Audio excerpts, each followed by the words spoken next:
Welcome back, friends. I recently had the great opportunity to interview 4 candidates for the MSD of North Posey County School Board. In this interview, I had the great pleasure in speaking with Josh Orem, who is seeking his first term to the board. I want to thank all participants for taking the time out of their day to speak with us. The interviews have been edited for sound levels only, and we will run each interview in its entirety. I hope you enjoy the interview. I know I learned a lot. All right, welcome back, friends. Today we're here with Josh Orem, who's a candidate for the Metropolitan School District of North Posey County. Josh, if you would, could you tell us a little bit more about yourself? All right. Well, thank you, Zach. I appreciate you including me on this. Again, my name's Josh Orem, and I've declared my candidacy for the North Posey School Board in District 2, which also is an at-large seat. I grew up in Posey County. I went to North Posey High School, and then it went to USI, and then went away to attend law school in Indianapolis.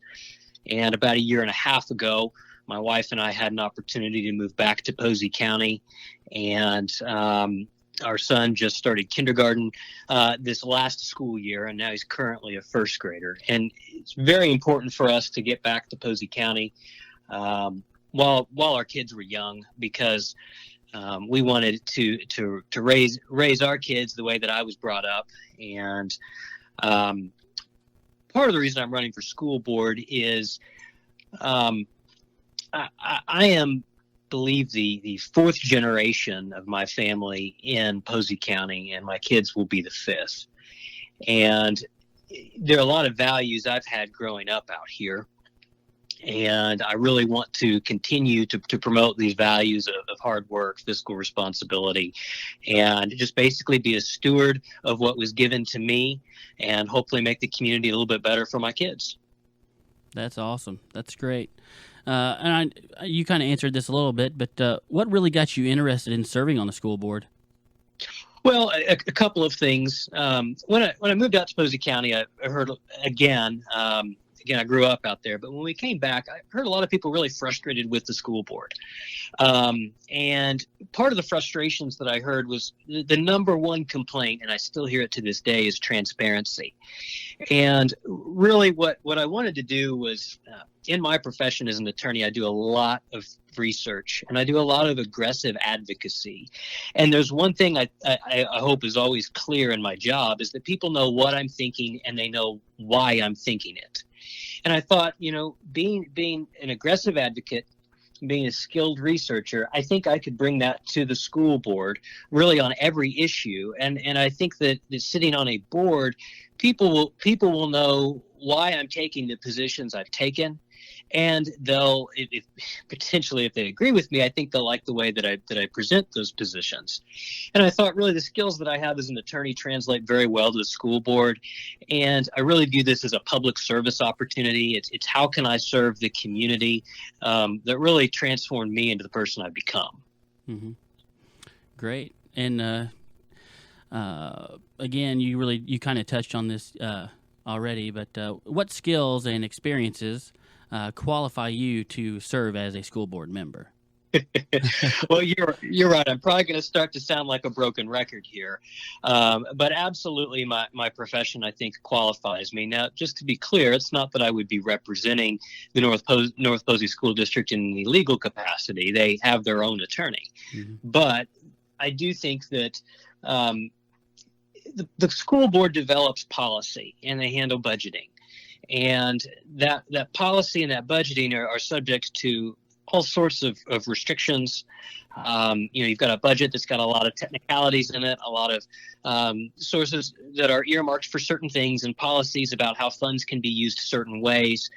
And I just think my working knowledge of Indiana law and federal law, and frankly, the research skills I have will be just instrumental on the school board.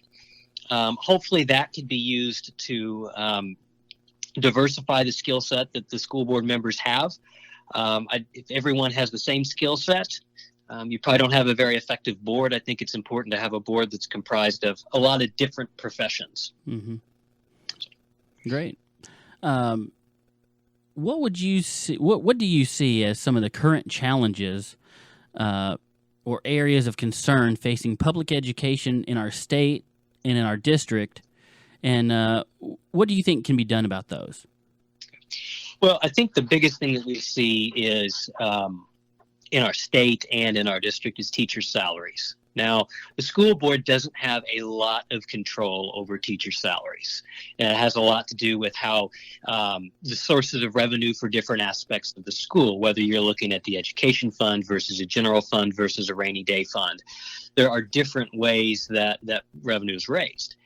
However, I do think that it's important as the school board to explore any kind of creative solution that perhaps either uses the general fund or the rainy day fund to take the pressure off of things that are in the education fund. Really the foundation of education is the student-teacher relationship. You can remove a lot of other individuals from a school and learning still occurs. But if you take out teachers or you take out the students, you don't have a school anymore. So what I want to do is explore any kind of creative budgeting opportunity there is, whether it's anything that I can allocate from the general, to pay out of the general fund that can help maximize the education fund. What I want to see is diverting more dollars into the classroom, more dollars to teachers, whether that assists teachers in providing them with more supplies in their classrooms so that way they aren't having to use their already low income to buy their supplies. I want to look for any option to just lessen the financial burden on teachers. And I think that that's really how a school thrives, is we want to put education first. And the way to do that is to really support the logistics of the classroom, support the teachers, support the resources that are being used every day by teachers. Awesome. So let's just say November 4th, the morning you wake up and you're a new North Posey school board member. What would be your top priorities for our district, and how would you address those? Well, the number one priority for our district immediately is, I think, building a culture of transparency and trust.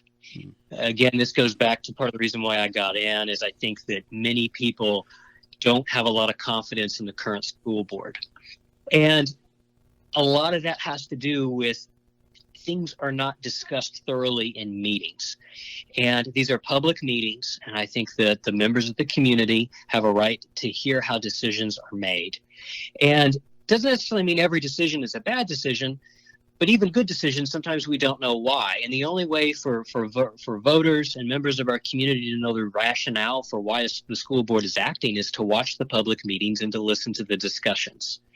And I don't think that a culture of transparency and trust is built overnight. I think the only way that's accomplished is for the members of the school board to engage in active and open discussions during meetings. It's only going to take time of people seeing that for them to begin to trust the school board. Really, the second issue, and it's just as important, goes back to what I was saying statewide, which is we've got to find ways to, maximize, find creative budgeting solutions so that way we're getting as many dollars into the classroom as we can. It's not that there's an infinite amount of money to spend, but the money we do have, I'm for creative solutions to help teachers have the resources that they need. Absolutely. Okay. I like to put some positive things in here too. So, what would you consider would be some of the big accomplishments of our district that we should all be proud of? Well, I think that one is our school this school district does a fantastic job. It has an excellent reputation, excellent ratings in the state. Now, I know ratings aren't everything. But I do think that North Posey has a reputation for being an academically strong school, which is something that you should absolutely be proud of. I also think that the school board did a fantastic job in hiring the incoming superintendent, Mike Galvin.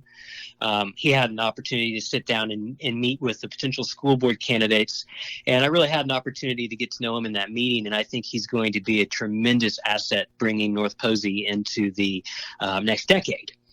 And one of his goals is to implement a strategic plan for North Posey. And I think that he's really ready to bring in a direction for the school and is really ready to build public confidence in the school. So I think that's another strong point of North Posey.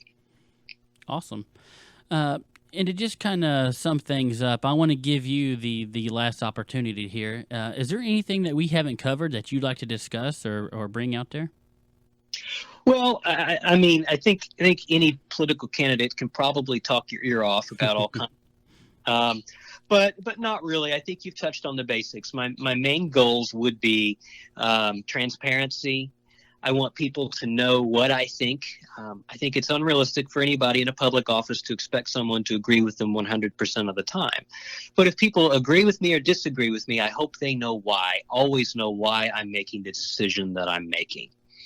And I'm one other thing I would clarify while I'm thinking of it is, for anyone that would be listening to this that has cast an absentee ballot, during this election, if the news isn't already out there, there was somewhat of a problem with the ballots. The way that the North Posey election works, school board election works, is every individual is able to cast 3 votes for school board. They can cast 1 vote for a District 2 candidate, 1 vote for a District 1 candidate, and then they get a 3rd vote that they can vote for just a second candidate in either district. When the absentee ballots initially went out, they had an incorrect instruction on them, and it only allowed everyone to vote for 1 candidate in each district and basically prevented absentee voters from being able to cast their 3rd vote. When I learned about this, as well as some of the other school board members, including or school board candidates, one of them being a member, Vince Oakley, and Lee Rogers, we really got on it. We were sure to address the concern with the election board and made sure to bring it to the school attorney's attention. And it's my understanding that it's now been fixed. But I think it's essential that voters know that if they've cast an absentee ballot, they need to make sure they've cast the correct absentee ballot for school board. Right. And that is one thing that I kind of touched on previous live streams I've made to try to get that out. And the way I understand it is if you've turned in an absentee ballot, the county was sending letters out, and you do have to request a new ballot to change that. So I appreciate you trying to get that out. So, sure.